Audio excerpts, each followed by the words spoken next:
एक घर की बात, बहू आई, सफाई में लगी हुई थी। और कुछ कुछ माताएं ऐसी होती, चाहे भले ही वो 45 वर्ष की हो, 40 वर्ष की हो, जहां से बच्चे की शादी हुई, क्यों ही बस बहू आ गई, बहू बनाएगी चाय, बहू बनाएगी रोटी, बहू करेगी सफाई, क्योंकि अब बहू आ गई और अपने धम्म से भर जाती। और जो गाड़ियां चलती नहीं रोड पर, वो गैरेज में ही खड़े खड़े बेकार हो जाती हैं, ध्यान रखना।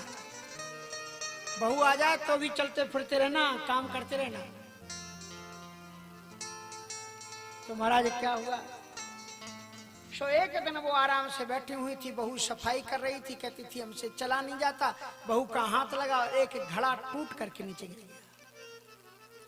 और घड़ा जब टूट करके गिरा तो ऐसे तो सास चल नहीं पाती थी, लेकिन उस दिन बड़ी तेजी से दौड़ करके आई वहां पर। इस सत्यानाशिनी बहू ने घर में तोड़ फोड़ मचा रखी। ये भगवान, अब इस घर में हम नहीं रह सकते, या तो ये ही रहे या मैं रहूं। आज ये तोड़ कल वो फोड़, पता नहीं कैसे ये घर को बचने देगी। अब महाराज न सास सुखी न बहू सुखी। बच्चे पढ़ करके आए माँ के पास में, तो माँ को सास ने डांटा था। बच्चे बोले मम्मी भूख लग रही, भटक गया। तो बच्चे भी दुखी। श्रीमान जी आए, ऑफिस का काम निपटा करके पसीना पोंछते पोंछते बोले घर चलेंगे, चंद्रमुखी जी को देख करके अमृतत्व की प्राप्ति हो। लेकिन वो कालमुखी बन करके बैठी थी। भूख लगे कर रखा है, खाना उखाड़ो ना खाए तो समस्या है। वो एक घड़ा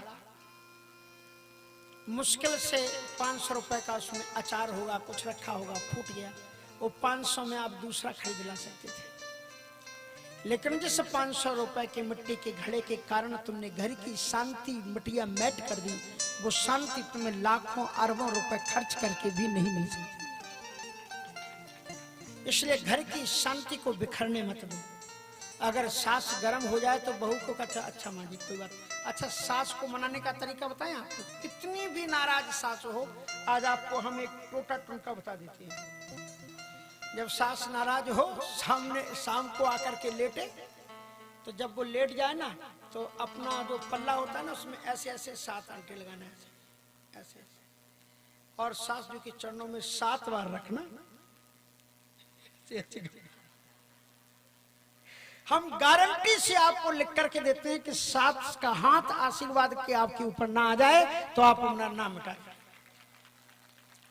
इन बड़े बुजुर्गों को चाहिए क्या, बस तुम्हारा प्रेम और आस्था, बस बात मान लो। अगर आपको कढ़ी बनानी है तो सास से पूछ लेना, माँ जी बना लूं? हाँ बेटे सब तुम्हारा है, बना। और अगर बिना पूछे बना ली तो ठटिया खड़ी होगी, फिर हमसे मत कहना। क्यों जी, सही बात है।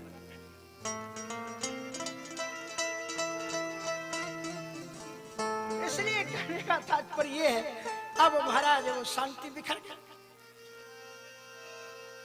उधर दूसरी सब सासें ऐसी नहीं होती। दूसरी सास कैसी थी, बेचारी बड़ी भक्त थी। जो भक्त होती है ना, वो जानती हैं कि कौशल्या जी कैसे बहू को रखती थी, ऐसी वो भी रखती। कहती वधू लड़कनी पर घर आई, राखो नैन पुत्र की नाई। राम जी से कहते हैं कि मेरी सीता कभी कठोर भूमि पर नहीं चली। पलंग पीठ तज गोद हिनोरा, सिय नदी न पग अबनी कठोरा, ऐसा कहते हैं कौशल्या। तो ऐसी सास बहु बड़ी प्यारी थी, अच्छे संस्कार पा करके घर से आई थी। सास ससुर गुरु सेवा करे हूं, पति रुख लख आयसु अनुसरे। ये धर्म है बहू। सीता जी ने भी किया। जिन सीता जी की कथा सुनते हैं तो सास ससुर की सेवा करो, कल्याण की बात। ये बुजुर्ग तुम्हारे सहारे ही तो रहते हैं। इसलिए महाराज वो क्या हुआ कि एक सास आई, पूजन में बैठी हुई थी और उसकी बहू काम सफाई करने लगी। सफाई में उसका भी एक हाथ बरनी से लग गया। वो चीनी की मिट्टी से बनी हुई महंगी बरनी थी और उसमें 15-20 किलो देसी गाय के दूध का शुद्ध घी रखा हुआ था। उसमें तो अचार फूटा था। शुद्ध घी गिर गया, ऐसे हाथ लगा, वो बन्नी नीचे गिरी और बिखर गई और घी नीचे गिर गया। सास जी दौड़ी दौड़ी आई माला छोड़ करके कि हाय बेटा, आज तुझे क्या जरूरत थी आज ही सब काम करने की, तू कितनी भोली, क्या जरूरत थी, मैं भी आज एकादशी व्रत था इसलिए, नहीं तो मैं भी तेरे साथ में लग जाती। चल कोई बात नहीं, तू आराम कर ले थोड़ी देर के लिए, कांट उठा करके मैं फेंक दूंगी।